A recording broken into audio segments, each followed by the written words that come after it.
Hi friends, ಎಲ್ಲರಿಗೂ ನಮಸ್ಕಾರ.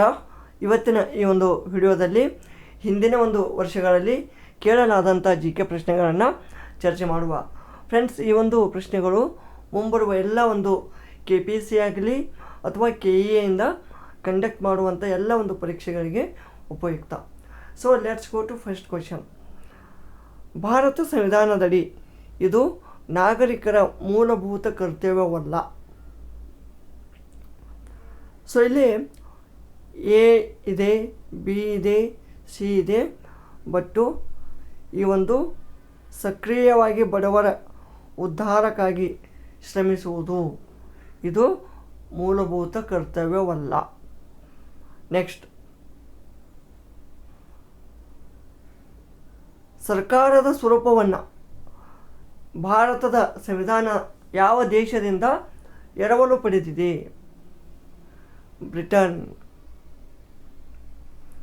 ಮೂಲಭೂತ ಹಕ್ಕುಗಳನ್ನು ತಾತ್ಕಾಲಿಕವಾಗಿ ರದ್ದು ಮಾಡುವ ಅಧಿಕಾರ ಯಾರಿಗಿದೆ? ರಾಷ್ಟ್ರಪತಿಯವರಿಗೆ.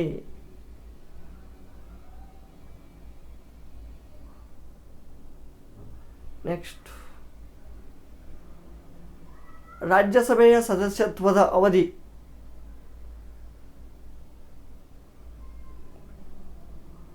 ಆರು ವರ್ಷ. ಭಾರತದ ಸಂವಿಧಾನದಲ್ಲಿ ಒಕ್ಕೂಟದ ಕಾರ್ಯನಿರ್ವಹಣಾ ಅಧಿಕಾರ ಯಾರಿಗಿದೆ? ರಾಷ್ಟ್ರಪತಿ.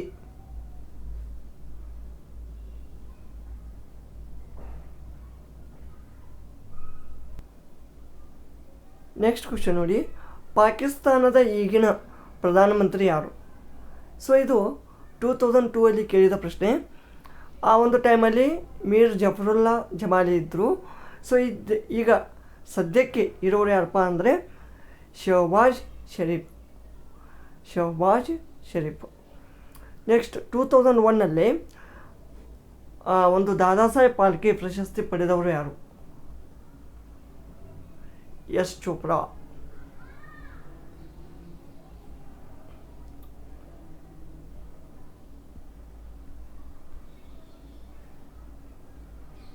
ಜಮ್ಮು ಕಾಶ್ಮೀರದಲ್ಲಿ ಸರ್ಕಾರ ರಚಿಸಿರುವುದು ಆ ಒಂದು ಟೈಮಲ್ಲಿ ಅಂದರೆ 2002 ಟೈಮಲ್ಲಿ. ಓಕೆ, PDP ಮತ್ತು ಕಾಂಗ್ರೆಸ್ ಅಂತ ಇತ್ತು. ಈಗ ಸದ್ಯಕ್ಕೆ ಯಾವುದಿದೆ 2024 ಕಮೆಂಟ್ ಮಾಡಿ. 86ನೇ ಸಂವಿಧಾನ ತಿದ್ದುಪಡಿಯಾದಾಗ ಮೂಲಭೂತ ಹಕ್ಕು ಆಗಿದ್ದು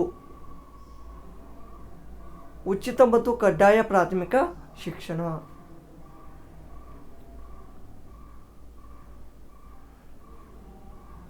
ಅಂಟಾರ್ಟಿಕಾದಲ್ಲಿರುವ ಭಾರತೀಯ ಸಂಶೋಧನಾ ಕೇಂದ್ರದ ಹೆಸರೇನು? ಮೈತ್ರಿ.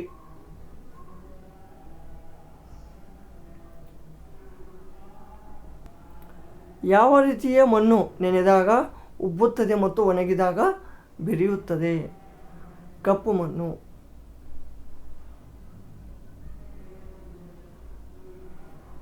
ತಮಿಳುನಾಡಿಗೆ ಅತಿ ಹೆಚ್ಚಿನ ಪ್ರಮಾಣದಲ್ಲಿ ಮಳೆ ಬರುವುದು ಈಶಾನ್ಯ ಮಾರುತಗಳಿಂದ. ಮೌಂಟ್ ಎಟ್ನಾ ಜೀವಂತ ಜ್ವಾಲಾಮುಖಿ ಇಲ್ಲಿದೆ. ಮೌಂಟ್ ಎಟ್ನಾ ಇದು ಇಟಲಿಯ ಸಿಸಿಲಿಯಲ್ಲಿದೆ.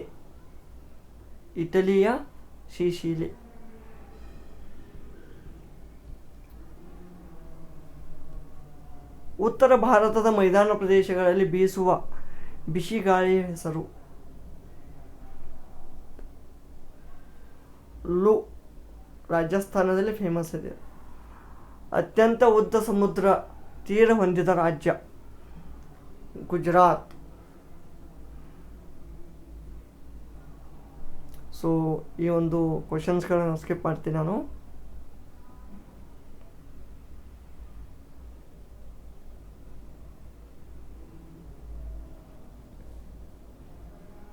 ಬೇಕಿದ್ರೆ ನಿಮಗೆ ಆನ್ಸರ್ಸ್ಗಳನ್ನು ಹೇಳ್ತೀನಿ ಜಸ್ಟ್. ಓಕೆನಾ?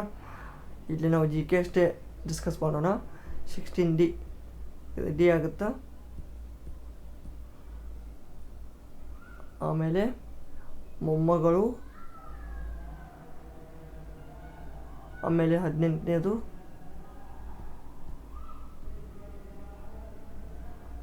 18 ಡಿ ಆಗುತ್ತಾ ಪ್ಲೂಟೋ ಗ್ರಹ. ಆಮೇಲೆ 19 ದಿನ.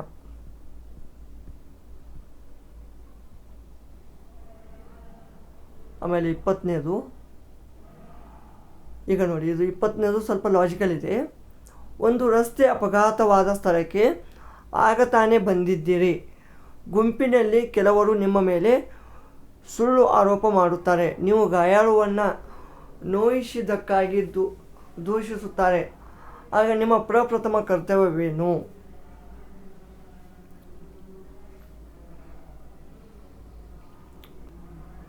ನಿಮ್ಮ ಮೊದಲ ಕರ್ತವ್ಯ ಏನಪ್ಪ ಅಂದ್ರೆ ಗಾಯಾಳುಗಳಿಗೆ ಪ್ರಥಮ ಚಿಕಿತ್ಸೆಯನ್ನು ನೀಡುವುದು. ಆಮೇಲೆ ನೀವು ಮುಂಬರುವ ಒಂದು ಏನಪ್ಪ ಸುಳ್ಳಿನ ಆರೋಪ ಆಗಲಿ ಇತ್ಯಾದಿ ತನಿಖೆಗಳು, ಪೊಲೀಸರಿಗೆ ಸುದ್ದಿ ಮುಟ್ಟಿಸುವುದು. ಆಮೇಲೆ ಪ್ರಪ್ರಥಮವಾಗಿ ಈ ಒಂದು ಪ್ರಥಮ ಚಿಕಿತ್ಸೆಯನ್ನು ಕೊಡಬೇಕು.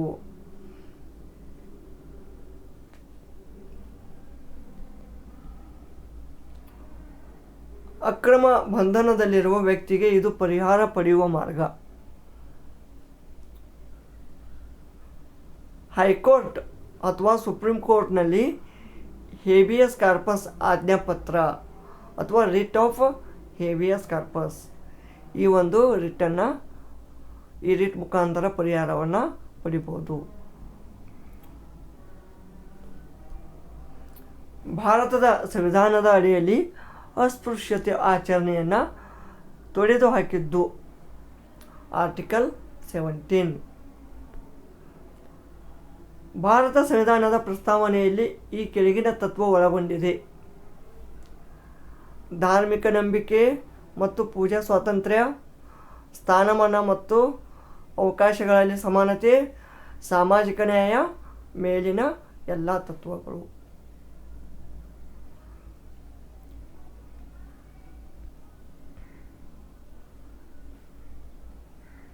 ಭಾರತದಲ್ಲಿ ರಾಜಕೀಯದತ್ತ ಅಧಿಕಾರ, ಇದರ ಮೂಲ ಪ್ರಜೆಗಳು. ಪಂಚಾಯತ್ ರಾಜ್ ಈ ತತ್ವಗಳ ಮೇಲೆ ನಿಂತಿದೆ. ಪ್ರಜಾತಾಂತ್ರಿಕ ವಿಕೇಂದ್ರೀಕರಣ.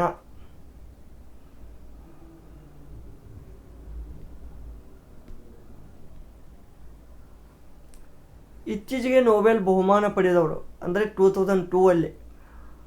2002 ಪಡೆದಂಥ ನೊಬೆಲ್ ಪ್ರಶಸ್ತಿ ವಿಜೇತ ಯಾರು ಅಂದರೆ Venus William Jimmy Carter.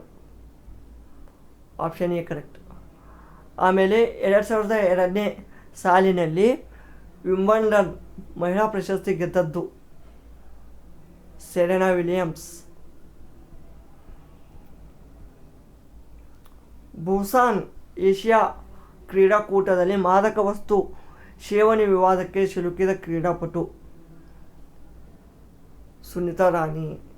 Sri Lanka ಮತ್ತು LTTE ನಡುವೆ ಮಾತುಕತೆಯಲ್ಲಿ ಮಧ್ಯಸ್ಥಿಕೆ ವಹಿಸಿರುವ ದೇಶ ನಾರ್ವೆ.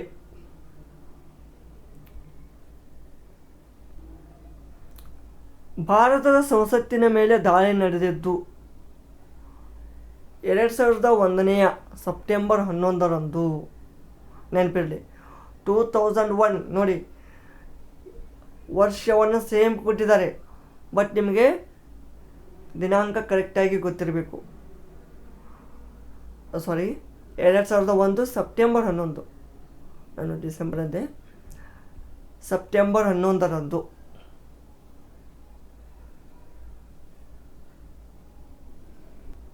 ಈ ಕೆಳಗಿನ ಪಟ್ಟಿಗಳ ಸರಿಯಾದ ಜೋಡಣೆಯನ್ನು ಗುರುತಿಸಿ. ಇಲ್ಲಿ ಒಂದು ಮಳೆ ಕಾಡುಗಳ ಬಗ್ಗೆ ಕೊಟ್ಟಿದ್ದಾರೆ, ಹೌದಾ? ಸೊ ಈಗ 200 ಸೆಂಟಿಮೀಟರ್ ಅಂದರೆ ಇದು ನಿತ್ಯ ಹರಿದ್ವರ್ಣದ ಮಳೆಕಾಡು ಆಗ್ತದೆ. ಆಮೇಲೆ 100ರಿಂದ 200 ಎಲೆ ಕಳಿಸುವ ಮಳೆಗಾಲದ ಕಾಡು. ಓಕೆ, ನೆಕ್ಸ್ಟ್ 50ರಿಂದ 100 ಸೆಂಟಿಮೀಟರ್ ಇಷ್ಟು ಮಳೆ ಆದರೆ ಇದು ಉಷ್ಣವಲಯದ ಹುಲ್ಲುಗಾವಲು. ಆಮೇಲೆ 50ಕ್ಕಿಂತ ಕಡಿಮೆ ಇದ್ದರೆ ಅದು ಒಣ ಮುಳ್ಳು ಗಿಡಗಳ ಕಾಡು ಅಥವಾ ಡ್ರೈ ಫಾರೆಸ್ಟ್ ಅಂತ ಕರಿತೀವಿ. ಸೊ ಅದಕ್ಕೆ ಇಲ್ಲಿ ಆಪ್ಷನ್ ಎ ಆಗುತ್ತೆ. ABCD ಕರೆಕ್ಟ್ ಆಗುತ್ತೆ.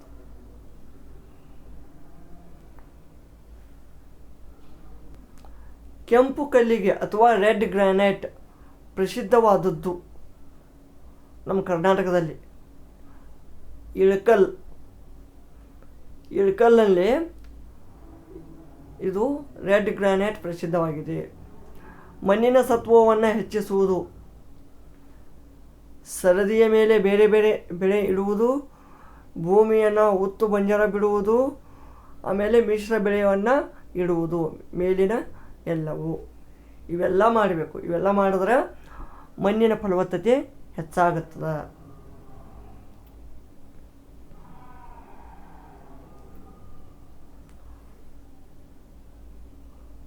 ನಕ್ಷೆಯಲ್ಲಿ ಸಮುದ್ರ ಮಟ್ಟದಿಂದಲೇ ಒಂದೇ ಎತ್ತರದಲ್ಲಿರುವ ಸ್ಥಳಗಳನ್ನು ಸೇರಿಸುವ ಗೆರೆಯನ್ನು ಏನೆಂದು ಕರೆಯುತ್ತಾರೆ? ಕೌಂಟರ್ ಅಂತ ಕರಿತೀವಿ, ಅಥವಾ ಮಟ್ಟ ರೇಖೆ. ಇದು ಐಸೋಥರ್ಮ್ ಅಂದರೆ ಇದು ಟೆಂಪ್ರೇಚರ್ ರಿಲೇಟೆಡ್ ಬರ್ತದೆ, ಉಷ್ಣತೆಯ ರಿಲೇಟೆಡ್ ಬರ್ತದೆ. ಆಮೇಲೆ ಇದು ಐಸೋಬಾರ್ ಅಂದರೆ ಇದು ಪ್ರೆಷರ್, ಒತ್ತಡದ ಬಗ್ಗೆ ಬರ್ತದೆ. ನೆಕ್ಸ್ಟ್ ಬಿಸಿಲೇಕಾಡು ಈ ಜಿಲ್ಲೆಯಲ್ಲಿದೆ. ನೋಡಿ, ಇದು ಭಾಳ ಇಂಪಾರ್ಟೆಂಟ್ ಕ್ವಶನು. ಬಿಸಿಲೇಕಾಡು ಇದು ಹಾಸನ ಜಿಲ್ಲೆಯಲ್ಲಿದೆ.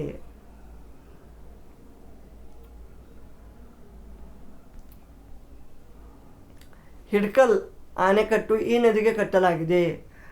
ಘಟಪ್ರಭಾ. ಬಾದಾಮಿ ಗುಹಾಂತರ ದೇವಾಲಯಗಳನ್ನು ಕಟ್ಟಿಸಿದವರು ಯಾರು? ಚಾಲುಕ್ಯರು. ಕವಿರಾಜ ಮಾರ್ಗ ಬರೆದವರು ನೃಪತುಂಗ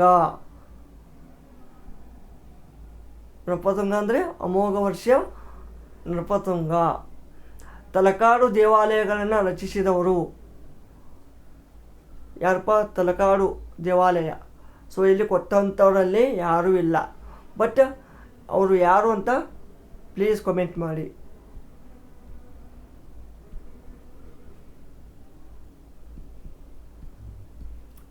ಹೈದರಾಬಾದ್ ನಿಜಾಮರ ನಿಯಂತ್ರಣದಲ್ಲಿದ್ದ ಹೈದರಾಬಾದ್ ಕರ್ನಾಟಕ ಪ್ರದೇಶವು ಭಾರತದ ಒಕ್ಕೂಟದಲ್ಲಿ ಸೇರಿದ್ದು ಯಾವಾಗ? 1948 ಸೆಪ್ಟೆಂಬರ್ನಲ್ಲಿ. ಹೈದರಾಬಾದ್ ಕರ್ನಾಟಕ ಅಂದರೆ ಏನು? ಈಗ ಸದ್ಯದ ಬೀದರ್ ಆಗಲಿ, ಕಲಬುರ್ಗಿ, ಯಾದಗಿರಿ, ಆಮೇಲೆ ರಾಯಚೂರು, ವಿಜಯನಗರ, ಬಳ್ಳಾರಿ, ಸೊ ಈ ಎಲ್ಲ ಜಿಲ್ಲೆಗಳು ಬರ್ತವೆ. ನೆಕ್ಸ್ಟ್ ಇದು ಕಂಪ್ಯೂಟರ್ದಲ್ಲಿ ಅಥವಾ ಗಣಕಯಂತ್ರದಲ್ಲಿ ಯಂತ್ರ ಕಾರ್ಯನಿರ್ವಹಿಸುವ ವ್ಯವಸ್ಥೆ ಅಥವಾ ಆಪ್ರೇಟಿಂಗ್ ಸಿಸ್ಟಮ್ ಅಲ್ಲ, ಯಾವುದಲ್ಲ? ಈಗ ಆಪ್ರೇಟಿಂಗ್ ಸಿಸ್ಟಮ್ OS, ಇದು DOS ಬರ್ತದೆ, ವಿಂಡೋಸ್ ಬರ್ತದೆ, ಇದು ಲಿನಕ್ಸ್ ಬರ್ತದೆ, ಬಟ್ ಎಕ್ಸೆಲ್ ಇದು ಅಲ್ಲ, ಇದು ಸಾಫ್ಟ್ವೇರ್ ಇದೆ ಒಂದು. ಓಕೆ, ನೆಕ್ಸ್ಟ್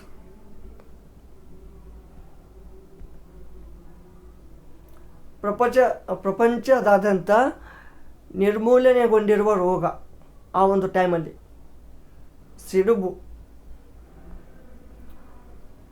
ಆಮೇಲೆ ಈ ಕೆಳಗಿನ ಜೋಡಿ ಯಾವುದು ತಪ್ಪು? ವಿಟಮಿನ್ ಎ ಇಂದ, ಅಂದರೆ ವಿಟಮಿನ್ ಎ ಒಂದು ಕೊರತೆಯಿಂದ ರಾತ್ರಿ ಕುರುಡುತನ ಬರ್ತದೆ. ವಿಟಮಿನ್ ಬಿ ದಿಂದ ಬೇರೆ, ಸಿ ಇಂದ ಸ್ಕರ್ವಿ, ಡಿ ಇಂದ ಚರ್ಮ ರೋಗ ಅಂತ ಕೊಟ್ಟಿದ್ದಾರೆ. ಸೊ ಅದು ಚರ್ಮ ರೋಗ ಅಲ್ಲ, ನೀವು ರಿಕೆಟ್ಸ್ ಅಂತ ಅನ್ಬೋದು. ರಿಕೆಟ್ಸ್ ಅಥವಾ ಕನ್ನಡದಲ್ಲಿ ಹೇಳಬೇಕಂದ್ರೆ ಮುಡುದೋಸ್ ರೋಗ ಬರ್ತದೆ. Option D correct.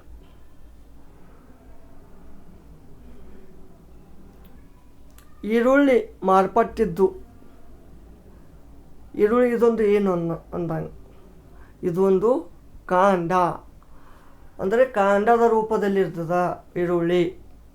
ಮ್ಯಾಕ್ಸಿಮಮ್ ಜನ ಏನು ಮಾಡ್ತಾರೆ, ಬೇರು ಅಂತ ತಿಳ್ಕೊತಾರೆ. ಈಗ ನೋಡಿ, ಈಗ ಈ ಥರ ಇರುತ್ತೆ ಈರುಳ್ಳಿ. ಇಲ್ಲಿ ಮೇಲೆ ಇವೆಲ್ಲ ಎಲೆಗಳು, ಕೆಳಗಡೆ ಇಲ್ಲಿ ಬೇರಿರ್ತಾವ, ಇಲ್ಲಿ ಮೇನ್ ಒಳಗಡೆ ಇರ್ತದೆ. ಓಕೆ, ಸೊ ಇವೆಲ್ಲ ಲೀವ್ಸ್, ಇದು ಏನಾಗ್ತದೆ, ಸ್ಟೆಮ್ ಆಗ್ತದೆ.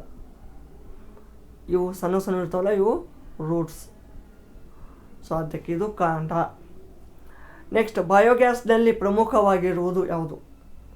Methane, that is CH4. Okay, next ಮುಂದಿನ ಒಂದು ವಿಡಿಯೋದಲ್ಲಿ ಮತ್ತೆ ಇನ್ನಷ್ಟು ಕ್ವಶನ್ಸ್ಗಳನ್ನು ಡಿಸ್ಕಸ್ ಮಾಡೋಣ.